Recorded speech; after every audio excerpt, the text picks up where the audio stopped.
Приятно седене на пейката на НДК. Уф, много съм притеснен. Мога ли да репетирам пред вас? Да. Една пиеса в момента, защото съм актьор. Ти ще ми подаваш, ако нещо усетиш от време на време. Кажи ми, не дей, нещо е такова. Трябва да го направя, не мога! Кажи, не дей. Не дей. Не, ама как да не го направя? Просто съм длъжен. Ама не дей, моля те. Как не дей? Абе, брат, не дей, Ама длъжен съм! Защо? Кой те е накарал? Трябва ли да го казвам? Ами явно. Искате ли ваучери за отстъпка от бокси? За какво?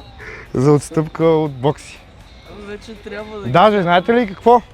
Имам и по-голям подарък за вас. Уау. Мои брати и сестри. Уау! Много сте готини. Ако искате да погледнете към камерата, тя не е много скрита, ама важното е да я има. Това е кутия с над 50 преживявания, от които да избереш.